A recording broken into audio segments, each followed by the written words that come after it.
तो यहां से वहां तक खचाखच भरा हुआ था लोगों से ये सड़क। कवियों ने मेहनत की,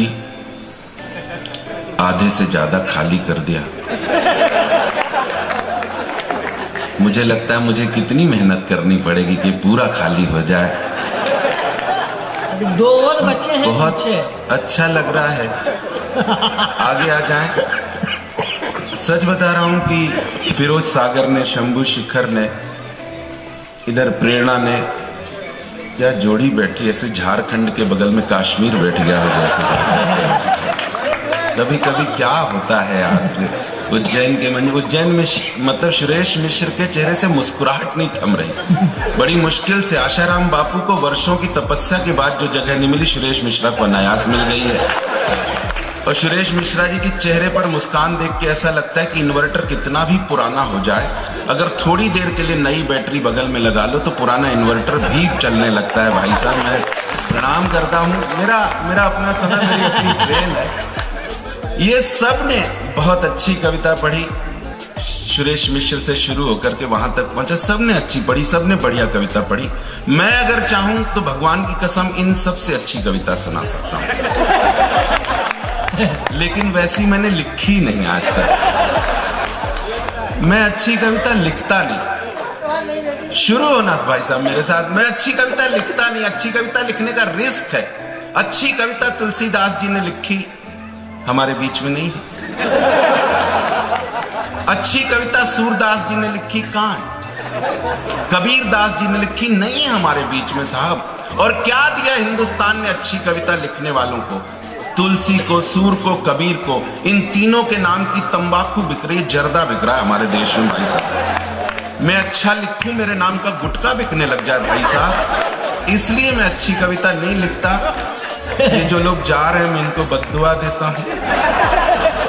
जोर जोर से चिल्लाऊंगा और तुमको सोने नहीं दूंगा, और मेरा कार्यक्रम बीच में छोड़कर जाने वालों, मैं तुम्हारा कार्यक्रम भी नहीं होने दूंगा। और इससे ज्यादा मैं क्या कहूंगा भाई साहब।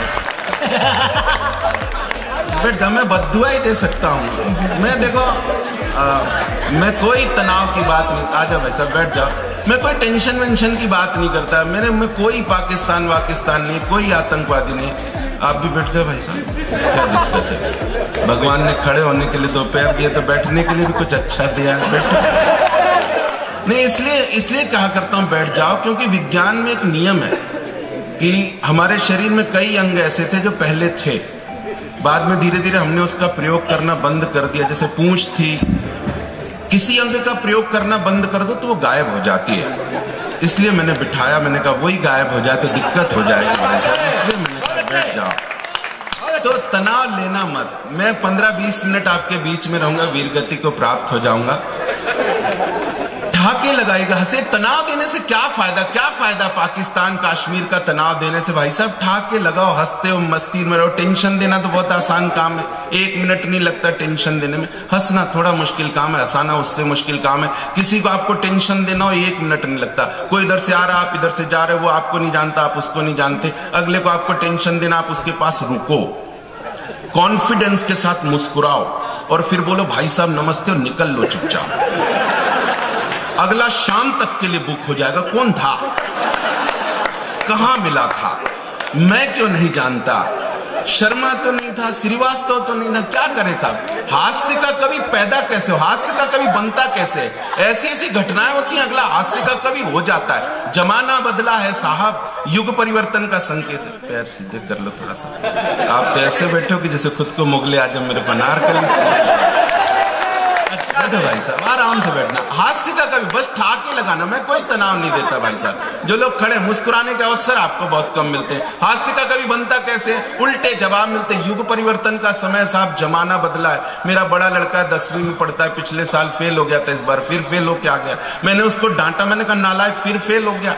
शर्मा जी की लड़की को देख 92% नंबर, मिश्रा जी की लड़की को देख 93% नंबर। मेरे लड़के ने पलट के जवाब दिया। उन्हीं दोनों को देखने के चक्कर में 2 साल से फेल हो रहा हूं। और कितना देखे आदमी उनको। आपका ठहाका गलत जगह पे आ गया, आपकी ताले। मेरा दर्द ये नहीं है 10वीं में 2 साल फेल होने वाला 18-19 साल का लड़का बाप को ऐसे जवाब दे सकता है। मेरा दर्द असली ये है उठाना ठाका। मेरा दर्द असली ये कि मेरा क्लास 4 में पढ़ने वाला दूसरे नंबर का लड़का, 8 साल की मासूम उम्र साहब, वो एक दिन स्कूल से लौटा तो बड़ा प्रसन्न था, नाच रहा था, गा रहा था, उछल रहा था। अरे मैंने कहा पहली बार स्कूल से लौट के इतना प्रसन्न हुआ क्या? वो बोले पापा कुछ मत पूछो, स्कूल में जो नई मैडम आई है इतनी क्यूट है, इतनी ब्यूटीफुल है कि लगता है पढ़ाती रहे। 40 मिनट का पीरियड ऐसा लगता है 5 मिनट में खत्म हो गया। मैंने कान पकड़ के उसको डांटा, मैंने कहा नालायक, जो मैडम पढ़ाती है, ज्ञान देती है, शिक्षा का दान देती है, उसे हमेशा अपनी मां समझना चाहिए। मेरे उस बच्चे ने पलट के जवाब दिया, पापा आप हरदम अपने ही जुगाड़ में रहते हो। भाई साहब दर्द ये है असली। टेंशन ये इस बात का होता है कि बच्चे ऐसे जवाब देने लग गए कि हम लोग क्या करें साहब। ये इनको शिकायत थी कि आप ताली नहीं बजा रहे, इतना अच्छा तो सुन रहे, इतनी अच्छी तो ताली बजा रहे हो, क्या दिक्कत है इन लोगों को? मैंने आपसे कहा क्या कि ताली बजाओ? नहीं बजाओ, आराम से बैठो। मैं तो फंसा था लखनऊ में, सहारा स्टेट में, सच बता रहा हूं, वहां पे ताली नहीं बजा रहे। एक 28-29 साल का नौजवान ऐसे ही बैठा था सामने, ये तो खैर बजा रहा, ऐसे ही बैठा था सामने फ्रंट की कुर्सी पर। मैंने 10 मिनट तक कविता सुनाई, उसने एक भी ताली नहीं बजाई। मैंने कहा भाई साहब आप ताली नहीं बजा रहे, 10 मिनट हो गए कविता सुनाते। वो बोला क्यों बजाऊं, अमीर आदमी हूं, पैसे वाला हूं, ताली बजाने के लिए आदमी रखे। मैंने कहा कमाल है यार, सहारा स्टेट में ऐसा भी होता है। 10 मिनट तक लाफ्टर दिया, हंसा भी नहीं। मैंने कहा भाई साहब आप हंस भी नहीं रहे हो। बोला क्यों हंसूं, अमीर आदमी हूं, हंसने के लिए आदमी रखे। मेरे उज्जैन के समझदार लोगों, 3 महीने बाद उसने शादी की, मैंने कुछ नहीं पूछा। मैंने कहा अमीर आदमी, भाई क्या पता इसके लिए भी आदमी वादमी रखे हो भाई। तो मेरे उज्जैन के लोगों, आप कभी इतने अमीर मत बनना कि ताली बजाने के लिए, हंसने के लिए भी आदमी रखना पड़े। एक बार पूरा सदन तालियां बजा करके मुझे आदेशित करे। बहुत अच्छा सुनते हैं आप लोग, क्या क्या मतलब है साहब, बहुत अच्छा लगता है। मैं कभी नहीं कहता ताली बजाने की। हाँ, उज्जैन में कई बार आया हूं, हर बार तालियों से इतना नवाजा है कि हर बार आने का मन पड़ता है। एक तरफ मस्जिद, एक तरफ मंदिर, एक तरफ मस्जिद, एक तरफ मंदिर। साहब कहीं रामेश्वर दुबे का फोटो दिखता है तो दूसरी तरफ मुर्तजा का फोटो दिखता है। क्यों होती है मेरी दिल्ली की गद्दी को कौमी एकता की चिंता? एक फैसला आने वाला था हाई कोर्ट का, दिल्ली की गद्दी टेंशन में। फैसला मस्जिद के पक्ष में आए तो दंगा, मंदिर के पक्ष में आए तो दंगा। मैं उसको दिखाना चाहता हूं उज्जैन का ये कवि सम्मेलन, जहां एक तरफ दुबे होता है तो दूसरी तरफ मुर्तजा होता है। कहां है हमारे देश की कौमी एकता को खतरा साहब? तालियां तो अब उठाना, 2 पंक्तियां देता हूं। बहुत लोग चले गए, मैं नहीं सुना पाया उन्हें अपना दर्द।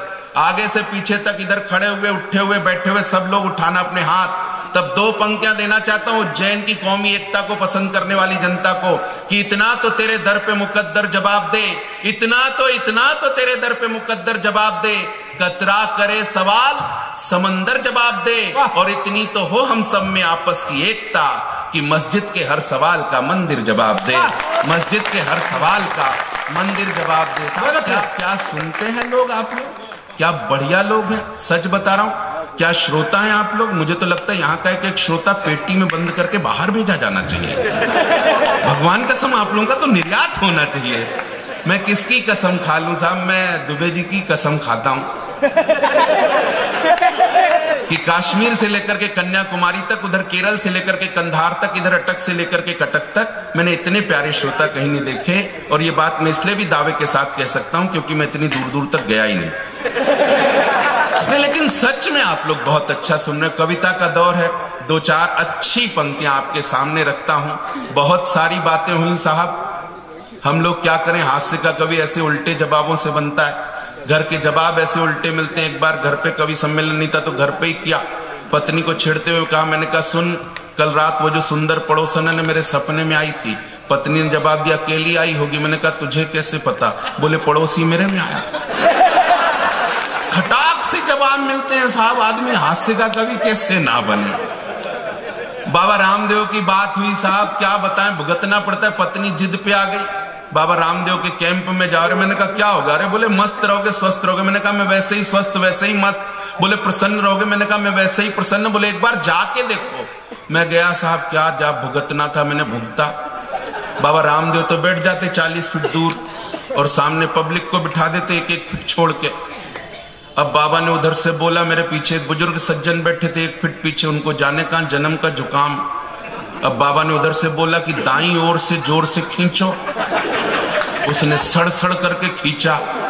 बोले रोको, उसने रोक के रखा। 2 मिनट बाद बोले छोड़ो। वो तो तपाई बैठा था छोड़ने के लिए। उसका जो 1.5-2 महीने का स्टॉक था पूरा मेरे ऊपर छोड़ा भाई साहब। भगवान कसम, धोने के बाद भी 2-3 दिन तक बदबू आती रही भाई साहब। तो जरूरी नहीं कि योग से फायदा ही हो। घर पे रहो, माता पिता की सेवा करो, इससे बड़ा कोई योग नहीं होता है भाई साहब दुनिया में। ये तालियां की पंक्ति थी, आपने बजाई नहीं, आप लोग चूक जाते हो। टाइमिंग का ख्याल रखना चाहिए भाई साहब। ये कह रहे थे जो काम दिन में करता है वो अतुल ज्वाला, वही काम रात में करता है। आदत पड़ जाए तो कहीं नहीं जाती भाई साहब। कंडक्टर ने शादी की पहली रात को दुल्हन के कमरे में घुसा तो दुल्हन पलंग के बीचों बीच बैठी थी। तो दुल्हन से बोला खसक जा, भी 2 सवारी और बैठेगी घर पे। आदत है साहब। वकील ने शादी की पहली रात को दुल्हन के कमरे में घुसा तो हाथ में गीता ही लेके घुसा। बोले इस पे हाथ रख के कसम का जो कहेगी, सच के सिवा कुछ नहीं कहेगी। दुल्हन ने भी हाथ रख के सब कुछ सच कह दिया। दूसरे दिन तलाक हो गया। आदत है। ठाका तालियां तो आप उठे। एक नौजवान नेता ने शादी की पहली रात को दुल्हन के कमरे में घुसने लगा तो पीछे 8-10 चमचे घुसने लगे। नेताजी बोले ये क्या है? बोले नेताजी तुम संघर्ष करो। बहुत अच्छे। तो भाई साहब ये होता है साहब, आदत का फर्क पड़ता है साहब। आदत बन जाए तो क्या नहीं होता है। इसलिए मैं प्रणाम करता हूं और 2 पंक्तियां देता हूं। अब तक मैंने आपसे कहा नहीं कि ताली बजाओ, 2 पंक्तियां देता हूं। ये सारी शिकायतें दूर करना कवि की, मैं कवि विनीत चौहान की भूमिका में हूं। सारी शिकायतें दूर करना इनकी कि आप तालियां कम बजा रहे हैं या नहीं बजा रहे हैं। अच्छा लगता है मुर्तजा जैसे लोग हैं, अच्छा लगता है फिरोज सागर जैसे लोग हैं हिंदुस्तान में। और एक हिंदुस्तान का एक मनहूस चेहरा जो कहता है कि मेरी गर्दन पे छुरी रख दो तो भी पे मैं भारत माता की जय नहीं बोलूंगा। हिंदुस्तान का सबसे मनहूस चेहरा अगर तलाश किया जाए, कोई प्रतियोगिता हो तो वो शायद ओवैसी का होगा। उसने कहा, तालियां बजाने का अवसर आएगा, दूर करना शिकायत इन सारे कवियों की। उसने कहा कि मेरी गर्दन पे छुरी रख दो तो भी पे मैं भारत माता की जय नहीं बोलूंगा। तब मैंने 2 पंक्तियां बड़े प्यार से दी उसको। एक भी व्यक्ति के हाथ खामोश रहे तो कहीं उसकी देशभक्ति पे संदेह होगा। तब मैंने कहा कि जो लोग मनहूस होते हैं, जो लोग मनहूस होते हैं, उनकी जिंदगी में प्यार का कोई भी तराना नहीं होता। और जब प्यार का तराना नहीं होता तो जिंदगी में कोई फसाना नहीं होता। और भारत माता की जय सिर्फ वही लोग नहीं बोलते हैं जिनके खुद के माँ बाप का कोई ठिकाना नहीं होता। जिनके ये है उज्जैन और ये है कविता सुनने का तरीका। वाह, हमें तो अच्छा लगता है साहब। हम अब आपको कहते हैं आई लाइक इट, है ना? बहुत अच्छा सुन रहे हैं लड्डू के भैया, आप बैठे रहिएगा यहाँ पर। बहुत अच्छा। ये वो लोग हैं जिनको सारी रात कोई काम नहीं होता। मुझे समझ में नहीं आता जिस दिन कवि सम्मेलन नहीं होता होगा उनके क्या करते होंगे ये रात भर जाग करके। चलिए, आप अच्छे हैं, आत्मनिर्भर है, मैं प्रणाम करता हूं। कुछ मत बोलिए, आप यहाँ कवि सम्मेलन सुन रहे हैं, व्यवस्थाएं किसी दूसरे के हवाले होंगी। नहीं, आप लोग गलत समझ रहे हैं, मतलब गलत समझ रहे हैं आप लोग। मैं ऐसा मत, इतने खतरनाक टाइप के लोग हैं, मतलब किसी के हवाले तो करके आए होंगे घर। एक बार जोरदार तालियां बजा दीजिए इनके लिए। मैं शुरू ऐसा मैं आपकी भूमिका नहीं, बीच बीच में पता लगाना चाहिए। ऐसा नहीं होगा कि घर पे कोई कहने लगे आई लाइक इट, इसलिए पता लगाते रहना चाहिए। बहुत अच्छा सुन रहे हैं आप लोग। एक 4 पंक्तियां और सुनिएगा, बहुत अच्छा लग रहा है। आप भी बैठ जाओ भाई साहब, बैठ जाए या सामने आ जाए। बहुत सारी जगह खाली है, बहुत सारी जगह खाली है। मेरी अपनी ट्रेन है, मेरी अपनी व्यवस्थाएं। बहुत अच्छा सुन रहे हैं आप। उज्जैन बहुत अच्छा सुनता है हमेशा। ये पूछ रही थी प्रेरणा ठाकरे, इसको खंडहर कह रही थी, बेचारा इतना मासूम चेहरा। और उधर वो दादाजी पता नहीं क्या, और बुजुर्ग कह दिया चश्मा साफ करो और ये साफ करो। देखो प्रेरणा, सफेद बालों से कोई बुजुर्ग नहीं हो जाता, ये भ्रम मत पालना। और खासकर उज्जैन का कोई आदमी सफेद बालों से बूढ़ा नहीं होता। प्रेरणा ठाकरे, उज्जैन से ज्ञान की बात लेके जाओ। अगर जलते हुए कोयले पर 22 दिवे सफेद राख जमा हो जाए तो ये भ्रम नहीं पालना चाहिए कि अंदर आग नहीं है ना। ये उज्जैन के लोग हैं। तब 2 पंक्तियां दादाजी आपकी तरफ से इनको देता हूं कि मस्ती में हो तो बूढ़ा बैल भी नई रस्सी को तोड़ देता है।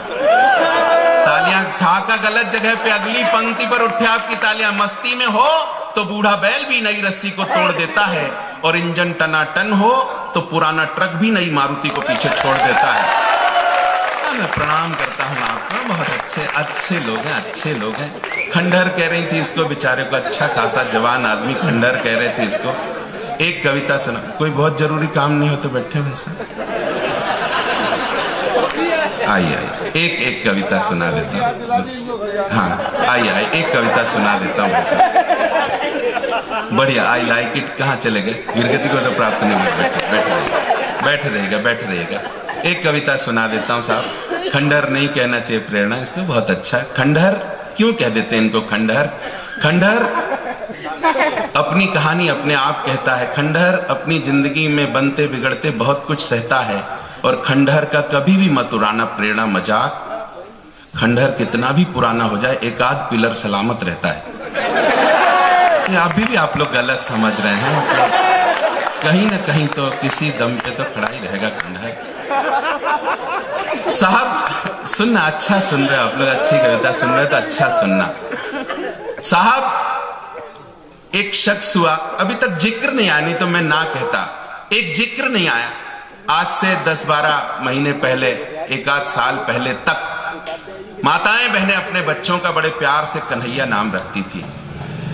एक कन्हैया ऐसा पैदा हुआ जिसके कारण माताओं बहनों ने अपने बच्चों का नाम कन्हैया रखने से मना कर दिया।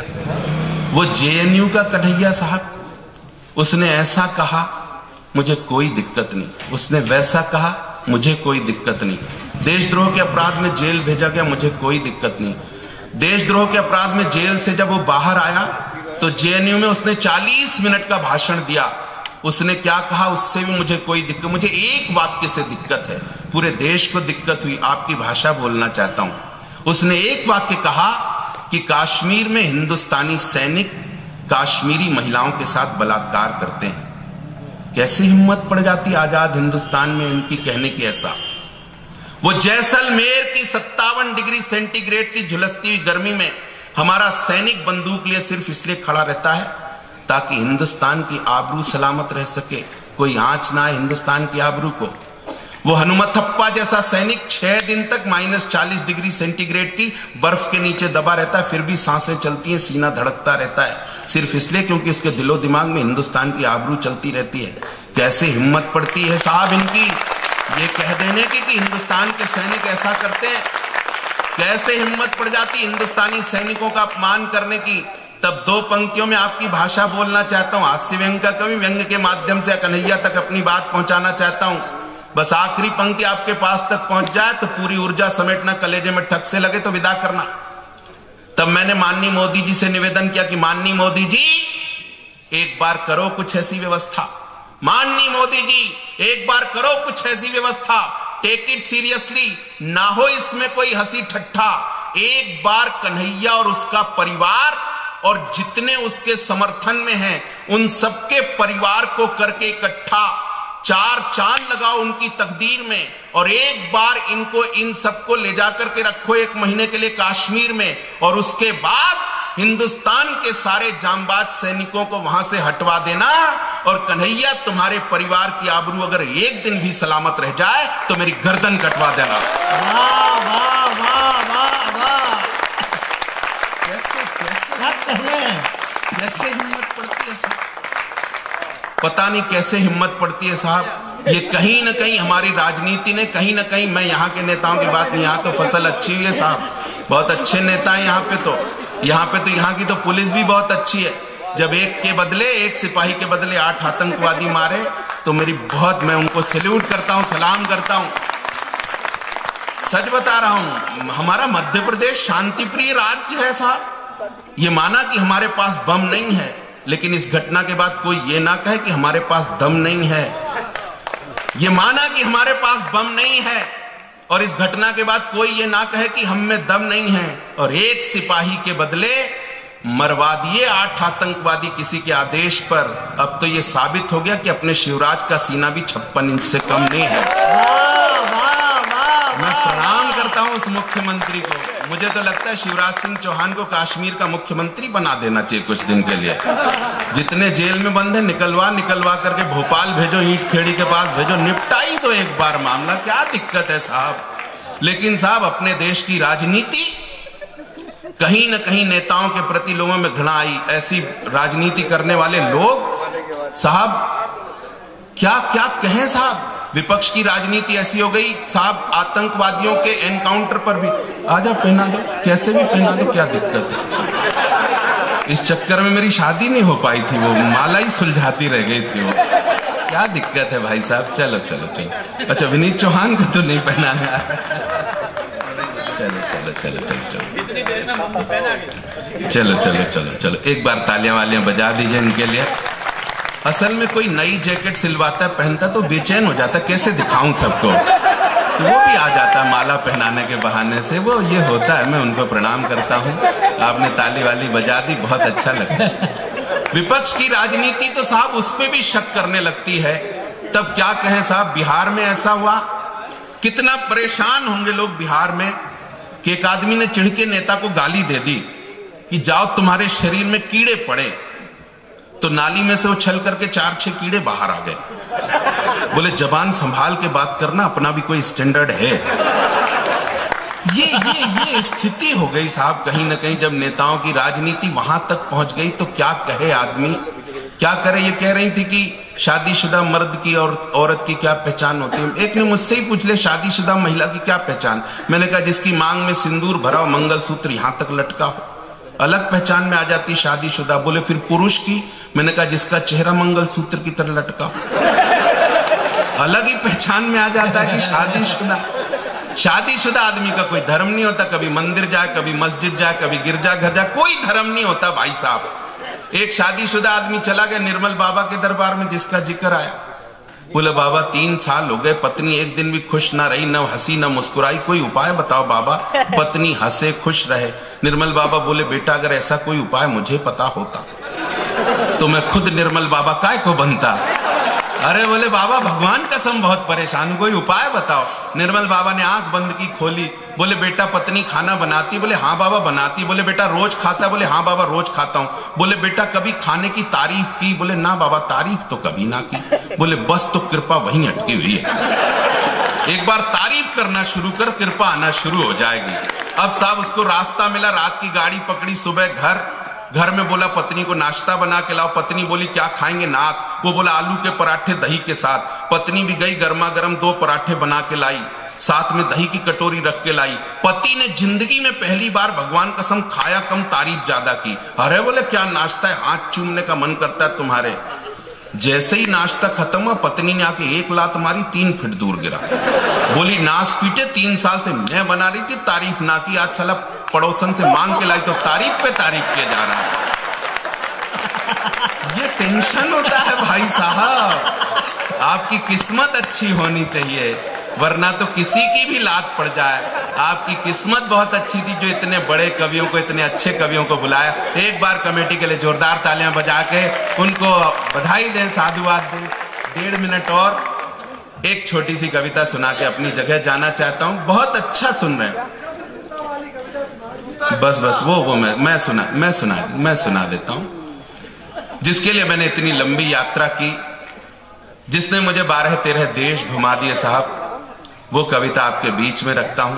ये सब अभी तक का सफर इसलिए किया कि ताकि आप लोग व्यवस्थित हो जाएं, ये साबित हो जाए कि नहीं यार आइटम तो बढ़िया है। मैं पारस जैन जी के सामने ये पढ़ना चाहता था, मैं सांसद महोदय के सामने पढ़ना चाहता था, मैं विधायक जी बैठे हुए हैं, नहीं बैठे हुए, ये सब हमारे बीच में नहीं रहे। रहते तो मुझे अच्छा लगता पढ़ने के लिए। रमू भैया बैठे तो हैं, इनसे कब तक नाली साफ कराओगे? कोई विधायक समझो। मैं आपके कीमती 6 मिनट और लेना चाहता हूं। रमू भैया मेरी तैयारी करके रखेंगे, मुझे निकलना भी है। वो कीमती 6 मिनट जिसने मुझे सर्वाधिक प्यार दिया पूरे हिंदुस्तान में और हिंदुस्तान के बाहर भी 12 देशों में, वो कविता आपके बीच में रखता हूं। मीडिया की उपज है साहब कविता। मीडिया आजकल का इतना तेज इतना तेज इतना तेज कि इधर घटना घटी और अखबार में हाजिर, इधर घटना घटी और अखबार में छपी। अब तो कभी कभी घटनाएं इंतजार करती कि अखबार में छपे तो हम घटें। मुझे एक छोटी सी घटना याद पड़ती है। एक बार एक बंदर जंगल में अपनी बंदरिया को अपनी बहादुरी के किस्से सुना रहा था। पेड़ पे बैठे बैठे बंदरिया जब सुनते सुनते बोर हो गई रे, तो उसने कहा बंदर इतना ही बहादुर है तो नीचे शेर बैठा, उसकी पूंछ मरोड़ के दिखा। अब साहब जो बंदर अपनी बंदरिया की बातों में आ जाते हैं, नहीं मैं आपको कह ही नहीं रहा ऐसा कुछ, वो ऐसा भी कर लेते हैं। बंदर आया ताव में, नीचे उतरा, शेर की पूंछ मरोड़ दी। शेर ने सोचा कोई ताकतवर जानवर होगा, तब तो ऐसी बदतमीजी कर रहा है। उसने आंख खोल के देखा तो बंदर, शेर का दिमाग खराब हो। उसने लाल लाल आंखें करके बंदर को दौड़ा दिया। अब साहब बंदर आगे आगे, शेर पीछे पीछे, जाए तो जाए कहां, भागते भागते जंगल खत्म हो गया। बंदर को जान बचाने कोई तरीका नहीं सूझा तो गांव में घुस गया। गांव में भी कहां जाए तो एक टेलर मास्टर अपनी मशीन छोड़ के चला गया था। मशीन पे अखबार रखा था, अखबार पे चश्मा। बंदर को जान बचाने कोई तरीका नहीं सूझा तो चश्मा लगा लिया, पूरा अखबार सामने।